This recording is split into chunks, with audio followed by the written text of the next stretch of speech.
ብሩኬ ለዘመናት ሲጠብቀው የነበረው የትርሲትን ያስወገደው ሰተት ብሎ ሜኪን ፈልጎ ቤቱ ድረስ ሽጉጡን ይዞ መጣ።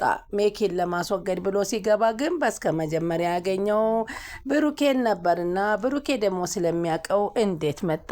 አሁንም ትርሲትን አስወግዶ እኔንም ሊያስወግድ ነው፣ ማን አስወግድ ብሎት ነው በማለት እንግዲህ አንገቱን ሲጥ አድርጎ እንግዲህ ሲያንፈራፍረው በዚህም ምክንያት ያየው ደግሞ ካሊብ የእናቴን ገዳይ በቤቴ ውስጥ መጣልኝ ብሎ ዘንጉንና ዱላውን አንስቶ አሁንም እሱን ለመግደል ሲል እባክህ በማለት ሲሉ እንግዲህ ህይወቱን ሲያልፍ ሲያዩት ሁላቸውም ተደናገጡ። አቶ ዘነበም ሆነ ወይዘሮ ሂሩት ህይወቱ አልፏል፣ ይህ ሰው ማን ነው በማለት ተደናግጠው ሲሉ ግን ሜኪ ስላወቀው ግራ ተጋባና እስኪ ተረጋጉ፣ ምን እየሰራችሁ ነው? ወንጀል እንዳንሰራ እያለ ማርበትበት ይጀምራል። በዚህን ጊዜ ደግሞ እንዴት እንዲህ ብሎ ሰተት ብሎ ከቤት መጣ የሚለው አሁንም የመሰለው እሱ ብሩኬን እሱን ሊያስወግደው ነው እንጂ የመሰለው ሜኪን ያስወግደዋል ብሎ አልጠረጠረም ነበር። በንዴት ተናደደና ካንፈራፈረ በኋላ ራሱን ያዘ። ሜኪም እንግዲህ ብሩኬ ሲመታውና መሬት ላይ ሲጥለው ሲያይ ህይወቱን በዚህን ጊዜ ደግሞ ወይዘሮ ሂሩት ታያይዝ ነበር። ጀግና የሚስቱን ገዳይ መግደል አለበት ያስወግደው እያለች ሂሩት አቶ እንትናን ዘነበን ዝም በል አትገላግል በማለት ስትል እንግዲህ የሚጣ ደግሞ ለምን ወንጀለኛ ሆኖ ብሩኬ እስር ቤት ይገባል? አንቺ ብሩኬ እስር ቤት እንዲገባ ነው የምትፈልጊው በማለት ሁለቱ ይማጎታሉ። እንግዲህ ካሊብም ዱላውን ይዞ መጥቶ የእናቴን ገዳይ መግደል አለብኝ ብሎ በዱላ ለመምታትም ሲያስብ እህቱ እኔ ማን አለኝ? ወንድም የለኝም፣ እንደ ጥለኝ ትሄዳለህ? እናቴ ይህንን ነገር ብናደርግ እኮ ደስ አይላትም። ስለዚህ ደስ ስለማይላት ለምን ታደርጋለህ በማለት ነበረ ያለመነችው። ምንም ችግር የለም እኔ እሱም የእናቴን ገዳይ ገድዬ ብሞትም እና አባቴና አያት ያሉልሽ በማለት ካሊብ ቢናገራትም በፍጹም አንተ ይህን አታደርገውም በማለት ትከራከራለች። ካሊብ እንግዲህ በዚህን ጊዜ በጣም ደስ ነበር ያለው። ወይዘሮ ሂሩት ግን ብሩኬ ይግደልና እስር ቤት ይግባ፣ ደሙን ያፍስስ፣ በቀሉን ይበቀል እያለች ስትገፋፋ ጀግና ሆንክ ዛሬ ጀግንነትን አሳየኝ እያለች ትገፋፋው ነበረ። ይህንን ግን አቶ ዘነበና ሚጣ አልፈለጉትምና አልደገፏትም ነበረ። በስከ መጨረሻም በገመድ አስረው ወንበር ላይ ቁጭ ካደረጉት በኋላ ገብቶ ትርሲትን ለመግደል ሲመጣ እንግዲህ ብሩኬን ለመግደል ሲመጣ ትርሲትን እንዳስወገደ ሲነግረው ዛሬ ደግሞ እኔ ልታስወግድ ነው የመጣኸው፣ እውነተኛ የላከ ሰው ማን እንደሆነ ልትነግረኝ ትችላለህ በማለት ያፋጥጠዋል። እሱም እንግዲህ ሁሉንም ተሰብስበው ሲያይ ውሃ ያምጣልኝ ሜኪ በማለት ያዘዋል። ሜኪ ደግሞ አንተ ማንህና ውሃ አምጣ ብለህ የምታዘኝ ይለዋል። ምክንያቱም ውሃ አምጣ ብሎ ሲልከው ሜኪ ያደረገውን ድርጊት በሙሉ ሊዘረዝርብኝ ነው ብሎ ፈራና አንተን የት ታውቀኛለህ በማለት ይከራከረዋል። ምን ቸገረህ አንተ ስለምን ሄደህ ውሃውን አታመጣለትም በማለት ሚጣም ትከራከረዋለች። አላመጣም ራስሽ ለምን አታመጭለትም ብሎ ሲላት እኔ ላምጣ አንቺ አምጭለት አሉ አቶ ዘነበም። እኔ እሷ እንድታመጣልኝ አልፈልግም በማለት ያዛል። የዚህን ጊዜ አንድ ሚስጥር እንዳለ ሁላቸውም ተገናዘቡ። ውሃውን አምጣለት አንተ በማለት ምክንያቱም አንተን የመረጥኩህ ሌሎቹ ምናልባት መርዝ አድርገው ሊገሉኝ ይችላሉ፣ አንተ ግን አትገለኝም በማለት ያታልለዋል። በዚህን ጊዜ ሜኪ እውነት ነው ብሎ ውሃውን ሊያመጣ ሄድና ውሃውን ይዞ እየመጣ ሽጉጡን አውጥቶ መዘጋጀት አለብኝ፣ ዛሬ ሊያጋልጠኝ ይችላል፣ ስለዚህ ራሴን መጠበቅ ወይንም አንድኛቸውን ማስወገድ አለብኝ ሲል ራሱን ሽጉጡን አስተካክሎ ውሃውን ይዞለት ይሄዳል። ከዚህም በኋላ እንግዲህ ስሜታችሁን ተቆጣጠሩ፣ ሰዎቹን ማስወገድ የለብን ብላ ወይዘሮ አቶ ዘነበ ሲናገሩ፣ ወይዘሮ ሂሩት ደግሞ መቆጣጠር ማለት ምንድን ነው እያለች ግፊቷን ቀጥለው ነበረ። እሱም በፍጹም አልናገርም ብሎ በገመድ ታስሮ ጉሮሮውን ማንቆት ቢለውም እኔ አላቅም ጭራሽ በማለት ነበረ የካደው። እንዴት ትክደኛለህ? እኔ እኮ አውቃለሁ። የዛን ጊዜ ፊት ለፊት መተህ እኔን ለማስወገድ ስትል ትርሲት በመካከል ገብታ አይምታለችውን የልጆችን እናት አሳጣኝ ሲለው አቶ ዘነበም ተነስቶ አይ ብሩኬ ሊያምንልህ ይችላል ብለህ ታምናለህ? ይህንን ወደ ፖሊስ ወስዶ ማስመርመር ነው። አንተም ደግሞ ገለህ ወንጀል አትግባ፣ ለልጆች ታስፈልጋለህ አሉ። እሺ እኔን እንድታስወግደኝ ያዘዘ ቅጥረኛ ማን እንደሆነ ልትነግረኝ ትችላለህ ብሎ ቢያፋጥጠውም በፍጹም ግን ሊናገር ፈቃደኛ አልሆነም። ከዛም በኋላ ሁላቸውም አስረው ተሰብስበው እያንዳንዳቸው ሀሳብ መነጋገር ሲጀምሩ እንግዲህ ለፖሊስ ማመልከት እንዳለባቸው ሀሳብ ሲያነሱ አዎ ለፖሊስ ማመልከት አለብን ሲባል ተሽቀዳድሞ ሜኪ እኔ ኮማንደሩን ስልክ አለኝ ለኮማንደር ልደውል ብሎ ስልኩን ያወጣል። ከዛም ሲጀምር ተነስቶ እንደለመደው ወደ ሽንት ቤት ሄዶ ለማውራት ሲያስብ ቁጭ በል አለው ብሩኬ። ምን ነዋል? የት ትሄዳለህ? ከፊታችን ላውድ አድርገህ እንደውም ስፒከሩን እነስማ ሲለው ደነገጠ። ከዛም እንግዳ ሻልና እየተርበተበተ ወደ ኢንስፔክተሩ ደውሎ ከቤታችን አንድ ወንጀለኛ መጥቷል እና ይዘነዋል ሲል ይነግረዋል። ታዲያ ማን ነው ሲለው ለምን እስገባ ሲለው ላውድ አድርጌ ነው ማናገርህ እንደ ላይቭ ላይ ነው ላውድ ነው ብሎ ሲነግረው እንግዲህ ማን እንደሆነ እንዳታስወጡት እመጣለሁኝ እኔም አሁን እናንተ ቤት ድረስ በማለት ይናገር። ለምን ላውድ አድርገን እንድንነጋገር አደረክ በማለት ብሩክ አሁንም ተጠራጥሮት ሜኪን ይጠይቀዋል። ሜኪም እንግዲህ አንድ ወንጀል መስራት የለባቸውም ለኢንስፔክተር ተናግረና ሰውየው ምንም ማድረግ የለብንም ሁላችሁም አርፋችሁ ተቀመጡ በማለት ትዕዛዙን ያስተላልፋል። እንደተባለውም ልጆቹ ደግሞ ክፍላቸው ቁጭ ብለው እንግዲህ አባታችን ጀግና ነው፣ አሁን ዛሬ አባቴ ጀግና መሆኑን አይቻለሁ በማለት ካሊብ ይናገራል።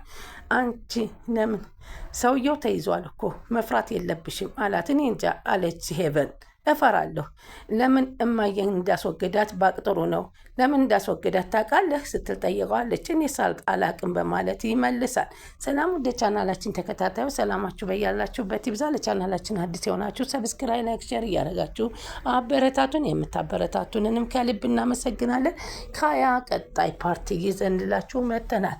እንግዲህ በዚህ ፓርት እንግዲህ የሜኪን ለማስወገድ ብሎ እህቱን ስለአገተበት እህቱን የሚያግትበትንና ከዚህ በፊትም ገንዘብ ዕዳ ስላለበት እንዲሰጠው ሲል ሰተት ብሎ ቤቱ ድረስ መጥቶለታል። ሜኪ ግን ይህን ነገር ማድረግ አልቻለም። አባቱ እንኳን እንዲሰማበት አልፈለገም። አባቴ በሽተኛ ስለሆነ እንዲሰማ አልፈልግም በማለት ሲነግራቸው አቶ ዘነበም አዎ እሳቸው ይህንን ማወቅና መስማት የለባቸውም የሚል ነበር የተናገሩት።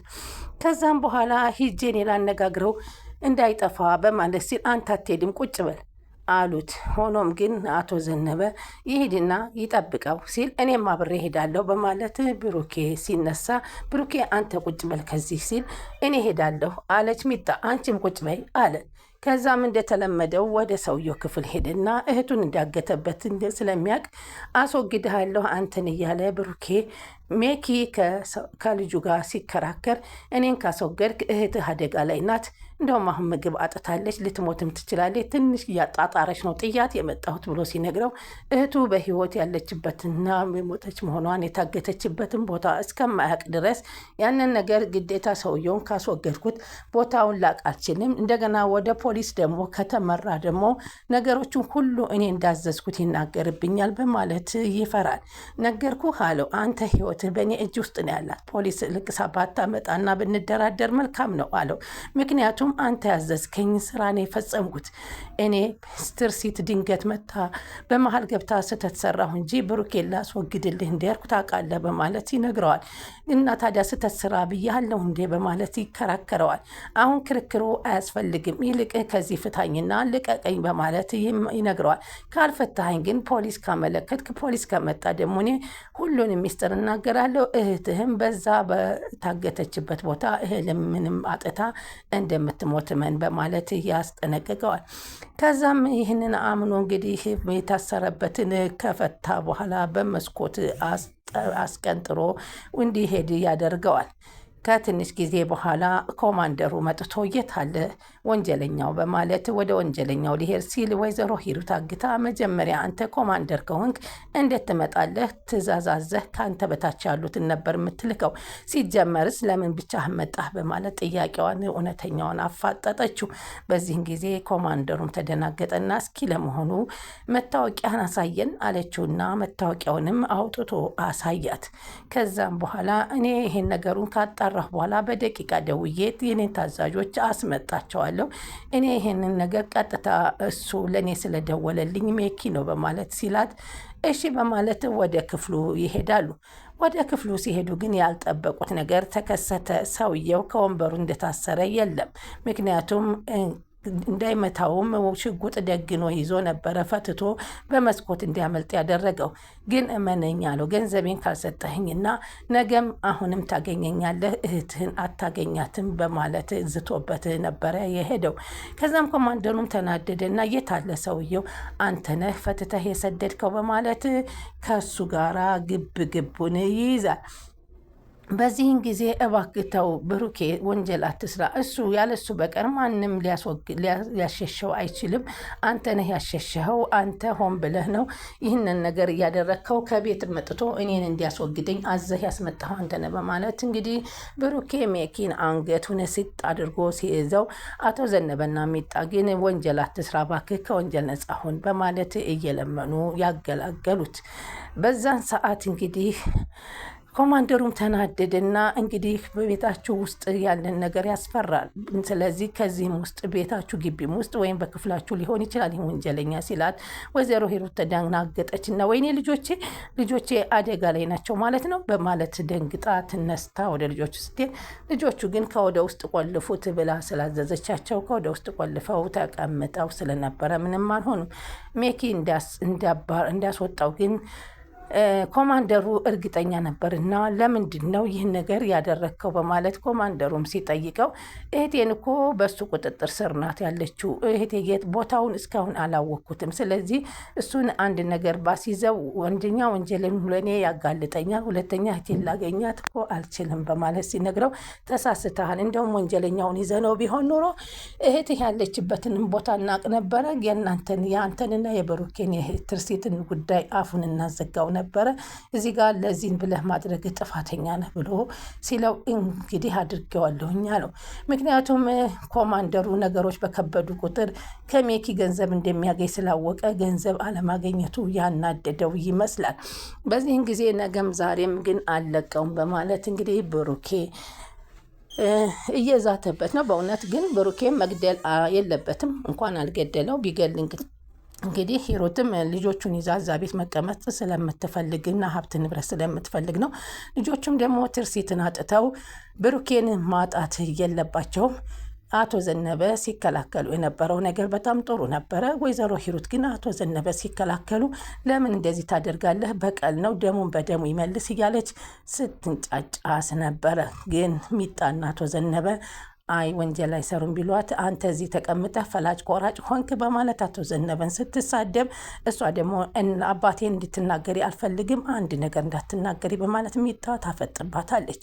እዚህ ቤት እኮ እንደ ቀልድ ገብታችሁ ባለቤትነት እናገኛችሁ፣ ይህ የልጄ ቤት ነው ብላ ስትናገር፣ እኛ ደግሞ ከዚህ ቤት ወጥተን አንሄድልሽም ምንም ቢፈጠር በማለት ትነግራታለች። እንግዲህ ቻናሉን ሰብስክራይብ እያደረጉ ይጠብቁን።